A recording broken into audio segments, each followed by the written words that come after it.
یہ بتانے کی ضرورت نہیں میرے ایمان والے بھائیوں اور مسلمانوں، ہندوستان میں تمہاری زندگی کا، تمہاری شریعت کا دائرہ تنگ ہو رہا ہے۔ ہم عزت کی زندگی چاہتے ہیں، اسی دین کی روشنی میں ہم عزت کی زندگی جی سکتے ہیں۔ اس دین میں تمام عالم انسانیت کی بھلائی ہے، خیر ہے، امن ہے، سکون ہے، ترقی ہے۔ یہ ہماری کمزوری ہے کہ ہم اپنے دین کو بھی اللہ کی دین کی پیاسی اس امت تک نہیں پہنچا پا رہے ہیں۔ خار بھی ہوں گے اور اللہ کے ہاں حساب بھی دینا ہوگا کہ تمہارا یہ فریضہ تھا، تم نے یہ فرض ادا کیا یا نہیں۔ الحمدللہ رب العالمین، والصلاة والسلام علی رسولہ الامین وعلی آلہ وصحبہ اجمعین الی یوم الدین۔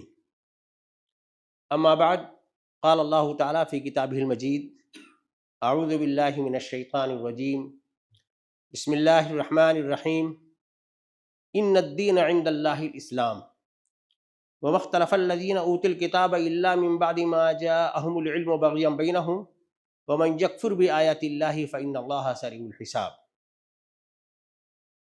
قال رسول اللہ صلی اللہ علیہ وسلم، رحمۃ اللہ علی خلفائی۔ قالوا من خلفاؤک یا رسول اللہ؟ قال الذین یحیون سنتی ویعلمونها الناس۔ میرے دینی بھائیوں اور بہنوں، اللہ نے انسانیت پر، ہم لوگوں پر جو بہت سارے احسانات کیے ہیں، ان میں سب سے بڑا احسان یہ ہے کہ اس نے ہمیں دین کی دولت سے سرفراز کیا، پیدا بھی کیا، سامان زندگی بھی دیا، اور زندگی جینے کا سلیقہ بھی بتایا۔ اسی کا نام دین ہے۔ اور اللہ تعالیٰ نے یہ صراحت کر دی کہ اللہ کے نزدیک جو زندگی جینے کا جو سلیقہ ہے، جو دین ہے، اس کا نام اسلام ہے۔ ان الدین عند اللہ الاسلام۔ حضرت آدم کے زمانے سے محمد رسول اللہ صلی اللہ علیہ وسلم تک یہی دین رہا۔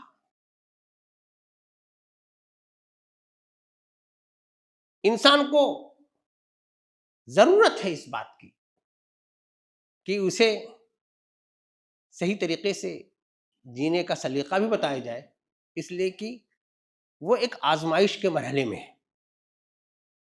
عام حیوانات کی طرح اپنی زندگی بتا کر گزر نہیں جانا ہے، اسے اس زندگی کا جواب بھی اللہ کے ہاں دینا ہے۔ اسی لیے اللہ کی سنت یہ بھی ہے کہ وہ ہر زمانے میں، ہر جگہ رسول بھیجتا رہا، پیغمبر بھیجتا رہا، نئی تعلیمات آتی رہیں، نئی کتابیں آتی رہیں۔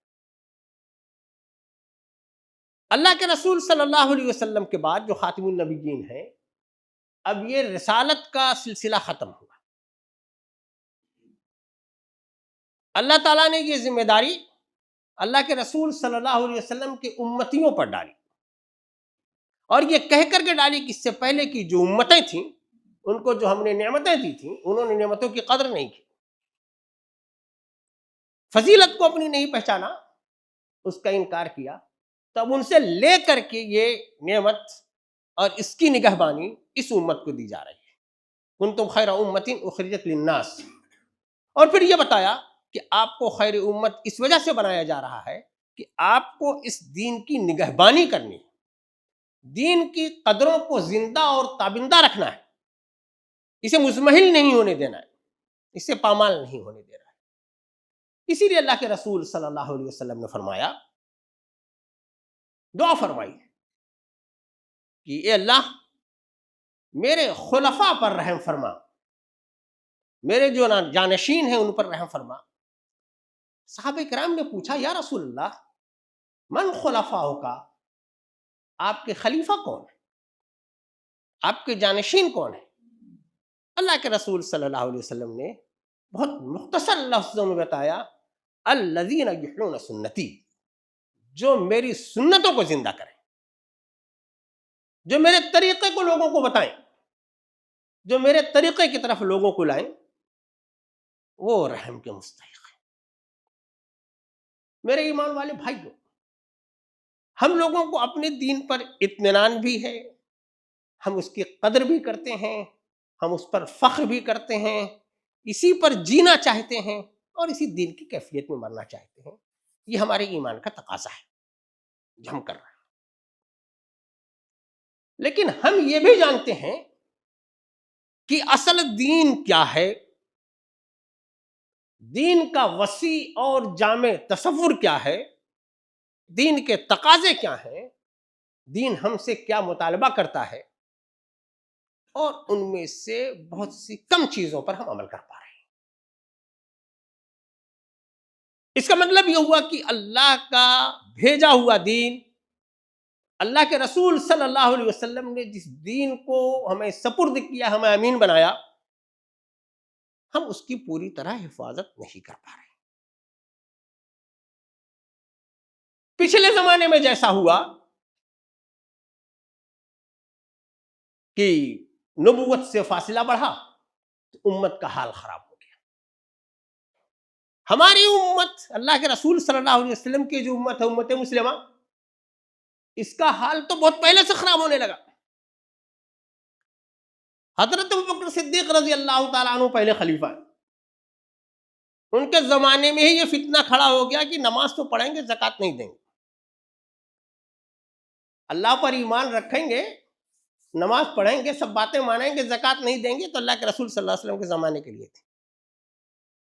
اللہ کے رسول صلی اللہ علیہ وسلم کے خلیفہ حضرت ابوبکر صدیق رضی اللہ تعالیٰ عنہ دین کو، دین کی پوری روح کو، اس کے ارکان کو سمجھتے تھے.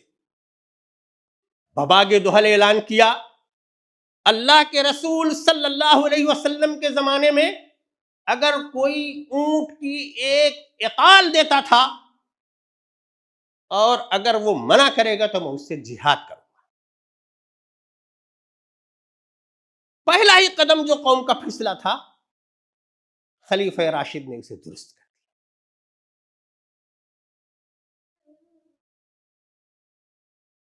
خلافت راشدہ کا زمانہ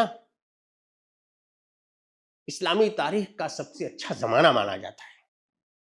بہت زرعی زمانہ ہے. دین اپنی تمام تقاضوں کے ساتھ جلوہ فگن نظر آتا ہے. مگر خلافت جیسے جیسے آگے بڑھتی ہے، انسانوں کی مرضیاں اس میں داخل ہونے لگتی ہیں. شیطان کی قوت بڑھنے لگتی ہے، اس کی مرضی چلنے لگتی ہے. اور بڑا لمبا عرصہ نہیں گزرا کہ جس کو ہم خلافت راشدہ کہتے ہیں، وہ خلافت ملوکیت میں بدل گئی، بادشاہت میں بدل گئی، اپنی مرضی چلنے لگی. دین بھی چلتا رہا اور دین میں اپنی مرضیات بھی چلتی رہی. یہ بات حضرت عمر ابن عبدالعزیز رحمہ اللہ کو پسند نہیں تھی. وہ بھی خلیفہ ہی ہوئی ہے بات کے ادوار میں، اموی پیریڈ میں، اور وہ تھوڑے پیریڈ کے لیے ہوئی. لیکن انہوں نے پوری جان سے، دل و جان سے اس بات کی کوشش کی کہ یہ دین اپنی پوری قدروں کے ساتھ، جاہ و جلال کے ساتھ نافذ ہونے کے لیے اللہ کی سرزمین پر آیا ہے تو یہ نافذ ہوگا. عقیدے کے فساد کو بھی درست کیا، عبادات کے نظام کو بھی درست کیا، اور جو معاملات میں گڑبڑیاں آئی تھیں ان سب کو درست کیا. درست کرنے کے لیے کوئی کھڑا ہوتا ہے، مشکلات بھی سامنے آتی ہیں، کئی مرتبہ جان بھی دینی پڑتی ہے. اسی راستے میں اس خلیفہ راشد کی جان بھی چلی. ائمہ اربعہ کا زمانہ آتا ہے، لوگ اپنی اپنی مرضی سے مسائل گڑھنے لگے. تو ائمہ اربعہ نے باقاعدہ اصول مرتب کر دیے زندگی کے، حرام حلال کے، جینے کے طریقے کے. عقل فلسفہ کا زمانہ آیا، ابن تیمیہ کھڑے ہو گئے کہ دین میں دینداری چلے گی، دین میں قرآن و سنت چلیں گے، دین میں اللہ کے رسول صلی اللہ علیہ وسلم کی تعلیمات چلیں گی. فلسفہ اگر اس کی راہ میں رکاوٹ بن رہا ہے، غلط تعویلات کر رہا ہے، تو دین کا جو صاف سیدھا طریقہ ہے، اس طریقے کو اس جلیل القدر امام نے دنیا کے سائر متعارف کروایا. قربانیاں دیں، پریشانیاں دیں. ہمارے یہاں مسلمانوں کی بادشاہت کا ایک لمبا دور ہے ہندوستان میں. اس میں ایک بادشاہ صاحب نے اپنے نام سے دین گڑھ لیا، کچھ ہندوازم ملایا، کچھ عیسائیت ملایا، کچھ زردشت ملایا، اور اب اس کی پیروی ہوگی. یہ بادشاہ جو مطلق العنان ہوتا ہے، جب اس کو موقع ملتا ہے تو پتہ نہیں کیا کیا منوانے کی کوشش کرتا ہے. لیکن یہ اللہ کی سنت ہے، وہ اپنے دین کو مٹنے نہیں دے گا، دین کی قدروں کو پامال نہیں ہونے دے گا. اس نے ہریانہ سے شیخ احمد سرہندی کو کھڑا کیا، مجدد الفسانی کہلاتے ہیں، بڑا نام ہے، بادشاہوں کو خطوط لکھی، ان کو ان کی برائیاں بتائیں، ان کی کمزوریوں سے آگاہ کیا، دین کیا ہے، شریعت کیا ہے، دین کے احکام کیا ہیں، وقت کے تقاضے کیا ہیں، ان تمام باتوں سے آگاہ کیا. وہ آگاہ کرتے رہے اور اس راہ میں جو صعوبتیں آتی رہیں ان صعوبتوں کو برداشت کرتے رہے. کوئی بد نظمی، کوئی بے دینی دیر تک چلنے والی نہیں. شیخ احمد سرہندی کی کوششوں کو اللہ نے قبولیت بخشی. بات کے ادوار میں انہیں کی کوششوں سے بعد کے بادشاہ نے اسی دین کو، اسی شریعت کو نافذ کیا اور اس شریعت کے اصولوں کو مرتب کروایا. ہماری قریب کی صدیوں میں حضرت شاہ ولی اللہ کا زمانہ ہے. بڑا نام سنتے ہیں آپ لوگ حضرت شاہ ولی اللہ دہلوی کا. یہ یو پی کے مظفر نگر میں پیدا ہونے والے دہلوی کہلاتے ہیں، دہلی میں زندگی گزاری. اس زمانے میں تو فساد اتنا بگڑ گیا تھا کہ علماء کے نام کی جو امت تھی وہ بھی بہت بگڑی ہوئی تھی. پڑھیں اگر ہم شاہ ولی اللہ کی کتاب حجت اللہ البالغہ کو، تو انہوں نے علماء کو الگ سے ایڈریس کیا ہے. جو صالح علماء ہیں وہ، اور جو علماء سو ہیں جنہوں نے دین کو بگاڑ رکھا ہے، دین میں اپنی مرضی ڈال رکھی ہے، وہ نہایت سخت الفاظ میں ان کو تنبیہ کی. شاہ ولی اللہ کے کارناموں میں بڑا کارنامہ یہ ہے کہ انہوں نے پھر سے اللہ کی سرزمین پر قرآن کو اس کا اصل مقام دلایا. یہ اللہ کی کتاب ہے، یہ دین کا امین ہے، یہ دین کا دستور ہے. اسی کے ذریعے سے انسانیت کو رہنمائی ملے گی. سنت کو اس کا درجہ دلایا، حدیث پاک کے جو بنیادی متون تھے ان کا متعارف کروایا، ان کی تعلیم کا رواج دیا، اور ان کے ذریعے دین کا احیاء ہوا، دین زندہ ہوا، دین کی قدریں زندہ ہوئی. وہ گئے، ان کی اولاد سامنے آئی، ان کے بعد کے اور اولاد میں تو باقاعدہ اس دین کو نافذ کرنے کے لیے انہوں نے جہاد کیا کہ پورا دین اس وقت انسانی معاشرے میں نافذ ہو سکتا ہے جب انسانوں کا حکمراں اللہ کے دین کو ماننے والا ہو. سید احمد شہید کی تاریخ کو ہم پڑھ لیں، سید اسماعیل شہید کی تاریخ کو ہم پڑھ لیں. یہ بڑی زندہ تاریخیں ہیں اور اللہ کے بڑے محبوب بندے ہیں یہ لوگ، جنہوں نے دین کو زندہ کرنے کی، دین کو جامدہ کرنے کی، دین کو ہم لوگوں کے درمیان، ہمارے درمیان صحیح طور پر پہنچانے کی کوشش کی. میری ایمان والے بھائیوں، یہ جن لوگوں کو میں نے نام لیا یہ انفرادی کوشش ہے، اکیلے ان لوگوں نے کام کیا. ہماری 19ویں 20ویں صدی تحریکات کی صدی ہے. تحریکیں اب مل جل کر کے کام کرنے کا رجحان بڑھا. جنگ آزادی کی تحریک بنی، علی گڑھ میں ایک تحریک کھڑی ہوئی تعلیم کے فروغ کے لیے، دیوبند میں ایک تحریک کھڑی ہوئی دین کے تحفظ کے لیے، پھر تبلیغی جماعت، جماعت اسلامی، یہ تحریکیں کھڑی ہوئیں کہ مل جل کر کے دین کے پیغام کو عوام تک پہنچایا جائے، مسلمانوں کو مسلمانوں کا دین بتایا جائے، دین کی قدریں بتائی جائیں، دین کے راستے پر لایا جائے.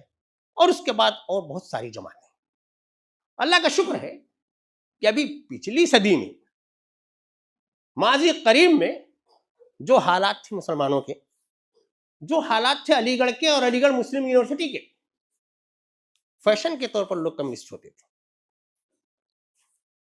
اب وہ حالات نہیں رہے.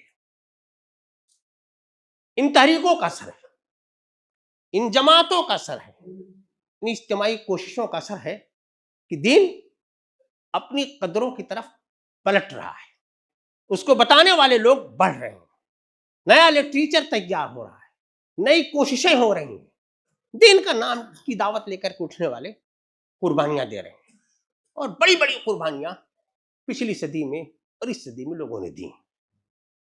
لیکن میرے ایمان والے بھائیوں، جو بات ہم لوگوں کو سمجھنے کی ہے اور آج کی تاریخ کو سمجھنے کی، کہ دین کے احیاء کے لیے، دین کو زندہ کرنے کے لیے جو جماعتیں اور جو افراد کام کر رہے ہیں، یہ تعداد میں بہت کم ہے۔ جب یہ تعداد میں کم ہوں گے تو ان کے اثرات بھی کم ہوں گے۔ جو لوگ گناہ کو بڑھا رہے ہیں، جو لوگ بد اخلاقی کو بڑھا رہے ہیں، جو لوگ بے دینی کو بڑھا رہے ہیں، جو خدا بیزار لوگ ہیں، جو شکوک پیدا کر رہے ہیں، ان کی تعداد بہت زیادہ ہے، ان کے پاس وسائل بہت زیادہ ہیں۔ تو آج کے زمانے میں چیلنجز اور بڑھ گئے ہیں ان لوگوں کے لیے جو دین کو پہچانتے ہیں، دین کی قدر کو جانتے ہیں۔ یہ چیلنجز اندرونی بھی ہیں، ہمارے اندر کے بھی ہیں، اور بیرونی بھی ہیں۔ کیا یہ سچائی نہیں ہے کہ دین تو نام ہے عقیدے کا، اللہ پر ایمان کا، اچھی طرح سے ایمان کا، عقیدے میں ہی شک پیدا کر دیا گیا، ماحول بنا دیا گیا کہ کیا ضروری ہے کہ زندگی میں مذہب کا دخل ہو، شکوک پیدا کر دیا گیا۔ ہمارے ہاں عقیدے کی تعلیم کا بھی کوئی اچھا نظم بھی نہیں ہوا۔ تمام پورے تعلیمی اداروں کو اٹھا کر کے دیکھ لیجئے، سوچ لیجئے کہ ہم اپنے بچوں کو عقیدہ درست کرنے کے لیے کیا پڑھاتے ہیں۔ کیا مکتب میں طالب الاسلام یا کوئی ایک کتاب پڑھا دینا جو زندگی کا اصل طریقہ ہے وہ کافی ہے؟ کالجز، یونیورسٹیوں کو چھوڑیے، مدرسوں بھی کوئی بہت پختہ نظم نہیں۔ ہمارا عبادت کا نظام بگڑ گیا، تو کسی نے نہیں بگاڑا، ہم نے بگاڑا ہے۔ ہم سمجھتے ہیں کہ جمعہ پڑھ لینا کافی، عیدین پڑھ لینا کافی۔ روزہ پہلے زیادہ لوگ رکھتے تھے، اب بڑی ڈھٹائی سے چھوڑنے لگے۔ زکوٰۃ کے بارے میں یہ کہا جاتا ہے کہ صحیح طور پر مسلمان اپنی زکوٰۃ کا حساب لگا کر کے صحیح طریقے سے خرچ کرے تو ہماری کلاشی دور ہو سکتی ہے، ملت کی مفلسی دور ہو سکتی ہے۔ تھوڑا بہت نکال کر کے کافی سمجھنے لگا ہے مسلمان۔ حج بڑھاپے کا انتظار کرتے ہیں بہت سارے لوگ۔ کئی ممالک میں تو اس بات کا رواج ہے کہ جوانی میں چلے جاتے ہیں۔ ہمارے یہاں پتہ نہیں کہ یہ سمجھا جاتا ہے کہ بڑھاپے میں جا کر کے حج کر کے آئیں گے تبھی ٹھیک رہیں گے۔ خطرہ رہتا ہوگا کہ گناہ کر کے آئیں گے، توبہ کر کے آئیں گے تو پھر کرنے کا موقع نہیں رہے گا۔ جب فرض ہو جائے تبھی کرنا ہے بھائی، سال میں ایک مرتبہ اس کی مہلت آتی ہے، رہیں گے اگلے سال کس نے ضمانت دی؟ اللہ کا ادھار لے کے جانا چاہتے ہیں، یہ تو اللہ کا ادھار ہوا نا۔ آپ کے پاس استطاعت ہے، جانے کا موقع ہے تو جانا ہے، کوئی دوسرا آپشن نہیں ہے۔ اخلاقیات کا ہماری کیا حل ہے؟ معاملات ہم اپنے کس سے حل کرواتے ہیں؟ تو ایک دو مسئلہ نہیں ہے جو اندرون میں ہمارے بگاڑ سے بھرا ہوا ہے۔ خارج تو آپ کے لیے بیٹھا ہی ہے دشمنی کرنے کے لیے۔ ہم لوگ جو اپنی پہچان اپنی جماعت اور اپنے فرقے سے کرتے اور اپنی جماعت اور اپنے فرقے کے لیے لڑ جھگڑ لیتے ہیں، کئی مرتبہ خون دے دیتے ہیں۔ یہ اسلام ہے؟ اسلام نے اس کی اجازت دی ہے۔ اور کئی آج کل دین کے پسند کرنے والے اتنی محبت کرنے لگے ہیں، سب کو کافر بنا رہے ہیں۔ اتنی انتہا پسندی آ گئی ہے۔ ایک کتاب آئی ہے جس میں 500 چیزیں ایسی ہیں جو کافر بناتی ہیں۔ ناقض ایمان، جیسے ہم لوگ پڑھتے ہیں نا وضو ٹوٹنے کی اور نماز ختم ہونے کے طریقے، روزہ ٹوٹنے کے طریقے، ایسے نواقض ایمان۔ اللہ کا رسول، اللہ کا بھیجا ہوا دین تو بڑا آسان ہے۔ اللہ کے رسول صلی اللہ علیہ وسلم کی دی ہوئی سمجھائی ہوئی شریعت تو میرے بھائیوں بہت آسان ہے۔ اور بہت قابل عمل ہے.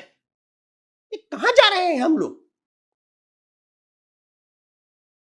خارج کو چھوڑیے، جو اندرونی دشمنی ہم نے جو بنا رکھی ہے، اپنے آپ کو جو کمزور کر رکھا ہے، اس کے ذمہ دار تو ہم سب خود ہیں.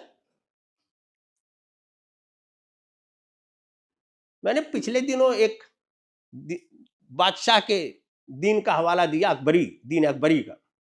اب آج کل بھی ایک بڑی کوشش ہو رہی ہے، بڑے مذاہب کے لوگ یہ چاہ رہے ہیں کہ ملا جلا ایک دین بنا لیا جائے. وہ مذاہب بھی اس بات پر عقیدہ رکھتے ہیں کہ دین بھیجنا اللہ کا کام ہے، بندہ نہیں بنا سکتا. تو کہہ رہے ہیں کہ اللہ کے بھیجے ہوئے دینوں کو ملا کر کے ایک دین بنا لیتے ہیں، براہیمی دین بنا لیتے ہیں. اور ہم کو بھی، ہمارے لوگوں کو بھی اس میں شامل کرنے کی کوشش ہو رہی ہے. تو میرے ایمان والے بھائیوں، اللہ نے اس دین کو زندہ رکھنے کا ذمہ دار اللہ کے رسول صلی اللہ علیہ وسلم کی امت کو بنایا. اللہ کے رسول صلی اللہ علیہ وسلم نے اپنی امت کے انہی لوگوں کے لیے دعا کی ہے جو اللہ کے دین کو زندہ رکھنے کی جدوجہد کریں. تو ہمیں اس طرف پلٹ کر کے سوچنا پڑے گا کہ زندہ رکھنے کے لیے ہمیں کیا کرنا پڑے گا. جمعہ کے خطبے کا وقت بہت محدود ہوتا ہے، لوگوں کی مصروفیات ہوتی ہیں، اس لیے ساری باتیں اس وقت نہیں کہی جا سکتی. لیکن اشارتاً ان باتوں کو بتانا ضروری ہے کہ دین کا جو وسیع اور جامع تصور قرآن اور حدیث میں ہے، اس کو چھوڑ کر کے ہم نے چند رسومات، چند عبادات کو دین بنا لیا ہے. ہمیں پھر سے اپنے اس اصل دین کی طرف، قرآن اور سنت کی طرف پلٹنا ہوگا. کہ دین میں، عقیدے میں، اللہ کے ہونے میں جو شکوک شبہات پیدا کیے جا رہے ہیں، اس کا علمی سطح پر ہم سب لوگوں کو تیاری کرنی پڑے گی، اپنے اطمینان کے لیے بھی. ورنہ کوئی بھی ملحد ہمارے نوجوان کا شکار کر لے گا. ہم کو خود اپنے عقیدے کو درست کرنے کے لیے علمی اور فکری سطح پر اس کی تیاری کرنی ہوگی. یہ زمانہ جو ہے علم کی ابتکار کا زمانہ ہے. تحقیقات کی روشنی میں بات کی جاتی ہے، دلائل کی روشنی میں بات کی جاتی ہے. امت مسلمہ خاص طور سے علماء کی، فقہا کی ذمہ داری ہے کہ اجتہاد اور بصیرت سے وہ کام لیں. جو بدلتا ہوا زمانہ ہے، بدلتے ہوئے مسائل ہیں، حالات کے تقاضے ہیں. ہم خالی اپنے اجتہاد میں ابھی تک یہاں پہنچے ہیں کہ ہم وضو کے مسائل میں کنویں اور تالاب کا بیان کرتے تھے، تو اب ٹنکی اور ٹوٹی کا بیان کر رہے ہیں. تجارت کہاں پہنچ گئی، بینکنگ کے مسائل کہاں پہنچ گئے، دنیا کے لوگوں کے رہن سہن کہاں پہنچ گیا. تقاضے بہت ہیں جن میں علماء کو خاص طور سے انہی قرآن و سنت کی روشنی میں بصیرت کے ساتھ ان مسائل کا حل پیش کرنا ہے. اپنے ان گھروندوں سے نکلیں، چھوٹی دنیا سے نکلیں، اور اس وسیع اللہ کی بنائی ہوئی دنیا میں اللہ کی بھیجی ہوئی انسانیت کی تربیت کا، اس کی بصیرت کا، اس کو پہنچانے کا نظم کریں. میرے ایمان والے بھائیوں، اسلام جس کو ہم کہتے ہیں کہ ایک نظام زندگی ہے، اس کا مطلب یہ نہیں ہوا کہ ہم نظام بدل دیں گے تو دنیا بدل جائے گی. نظام بدلنے سے پہلے ہم سب کو خود بدلنا ہوگا. اپنے آپ ہم سب اپنے آپ کو بدلنے کے لیے آزاد ہیں. اپنے 6 فٹ بدن کے ہم مالک ہیں. ہمارا دین ہم سے کس طرح کی زندگی چاہتا ہے. دین نے بہت آرام سے بتایا ہوا ہے کہ نفوس کا تزکیہ کیسے ہوگا، تقوی کا راستہ کیا ہے، عبادات میں اثر کیسے پیدا ہوگا. اللہ کے رسول صلی اللہ علیہ وسلم عبادات جو کرتے تھے، ان کی شخصیت پر، ان کے معاشرے پر کیا اثرات مرتب ہوتے تھے، یہ تو ہم سب لوگوں کو معلوم ہے. تقریروں میں ہم لوگ کہتے ہیں، کتابوں میں ہم لوگ پڑھتے ہیں. لیکن ہم سب کو خاص طور سے یہ کام علماء کو کرنا ہے. تو علماء کو اپنی زندگیاں اس سیرتوں اور سنت کا نمونہ بنا کر کے دنیا کے سامنے پیش کرنی پڑے. اللہ تعالیٰ نے جب اس امت کو خیر امت کا ٹائٹل دیا کہ آپ خیر امت ہیں، ساتھ ساتھ یہ فریضہ سپرد کیا کہ تمہارا کام یہ ہے کہ تم دنیا کو، عالم انسانیت کو بھلائی کی دعوت دیتے رہو گے. تم دنیا کو برائی سے نفرت دلاتے رہو گے، برائی سے روکتے رہو گے۔ اللہ کے بنائے ہوئے بندے ہم سب ہیں، ہم اپنا اپنا جائزہ لے سکتے ہیں کہ ہم کتنا وقت اپنا لگاتے ہیں بھلائی کی دعوت دینے کے لیے، دین کی دعوت دینے کے لیے، اللہ کا پیغام پہنچانے کے لیے، اللہ کے رسول صلی اللہ علیہ وسلم کی سنتوں کو زندہ کرنے کے لیے۔ کتنی مرتبہ ہماری ہمت ہوتی ہے کہ ہم بڑھتے ہوئے منکر کو اپنے ہاتھ سے روک لیں۔ ہم لوگ اپنا اپنا جائزہ لے سکتے ہیں، کب ہم نے زبان سے منع کیا ہے گالی دینے والے کو، کب ہم نے ہاتھ سے روکا ہے بے ایمانی کرنے والے کو، خیانت کرنے والے کو، کب ہم نے منع کیا ہے جھوٹ بولنے والے کو۔ ہر مسلمان کی یہ ذمہ داری تھی منکرات سے روکنے کی، میرے ایمان والے بھائیوں۔ تو یہ کام ہم لوگوں کو انفرادی طور پر کرنا ہے، اور یہ 20ویں صدی سے جو تحریکات کا اجتماعیت کا دور ہوا، اس کا فائدہ یہ ہوا کہ مل جل کر کام کرنے کا ایک ماحول بنا۔ مل جل کر کے کام کریں بھائیوں، دین کا کام مل جل کر کے ہوتا ہے، سب کا کام ہے۔ دیکھیے بہت بنیادی ضرورت ہے دین کا احیاء، دین کو زندہ کرنا۔ کسی جماعت سے آپ جڑ جائیں گے، آپ کے لیے کرنا آسان ہو جائے گا۔ جماعت آپ اپنی پسند سے منتخب کریں، جس جماعت کے پاس دین کا وسیع اور ہمگیر تصور ہو، جس جماعت کے پاس امت کی احیاء کا پلان ہو، جس جماعت کے پاس اس امت کو تاریکی کے بھنور سے نکال کر امن اور سکون کی زندگی کا نقشہ ہو، لاہ عمل، آپ اس کو کھوجیے، پہچانیے، اکیلے مت جیجیے۔ اکیلے چلنا بڑا خطرناک ہے، اکیلے چلنے سے ہمارا یہ دین زندہ نہیں رہ سکتا، اکیلے چلنے سے اللہ کے رسول صلی اللہ علیہ وسلم کی سنتیں زندہ اور تابندہ نہیں رہ سکتی۔ وقت کا تقاضا ہے کہ ہم اپنی کمزوریوں کو سمجھیں، اسلام کے احیاء کے لیے پھر سے اس اللہ کی سرزمین پر اللہ کے قانون کو برپا کرنے کے لیے اللہ کے رسول صلی اللہ علیہ وسلم کی دی ہوئی پرامن شریعت اور اس کے امتیازات اور اختصاصات سے دنیا کو آشنا کرانے کے لیے ہمیں قربانی دینی ہوگی میرے بھائیوں۔ سکون کی زندگیوں سے تھوڑا باہر آئیں، اللہ کی راہ میں نکلیں، اللہ کی راہ میں قربانیاں دیں۔ یہ بتانے کی ضرورت نہیں میرے ایمان والے بھائیوں اور مسلمانوں، ہندوستان میں تمہاری زندگی کا، تمہاری شریعت کا دائرہ تنگ ہو رہا ہے۔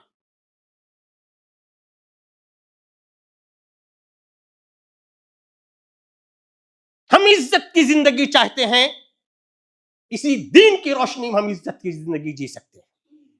اس دین میں تمام عالم انسانیت کی بھلائی ہے، خیر ہے، امن ہے، سکون ہے، ترقی ہے۔ یہ ہماری کمزوری ہے کہ ہم اپنے دین کو بھی اللہ کی دین کی پیاسی اس امت تک نہیں پہنچا پا رہے ہیں۔ خار بھی ہوں گے اور اللہ کے یہاں حساب بھی دینا ہوگا کہ تمہارا یہ فریضہ تھا، تم نے یہ فرض ادا کیا یا نہیں۔ دعا فرمائیں کہ اللہ تعالی ہمیں دین کا، دین کی جامعیت کا، دین کے تقاضوں کے صحیح شعور عطا فرمائے۔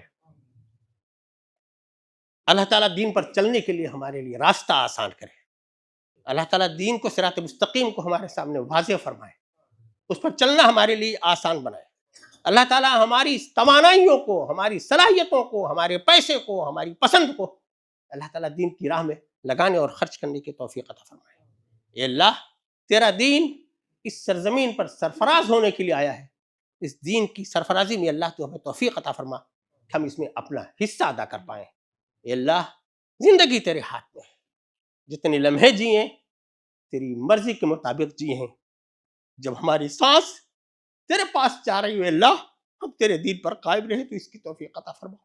بارک اللہ لنا و لکم فی القرآن العظیم ونفعنا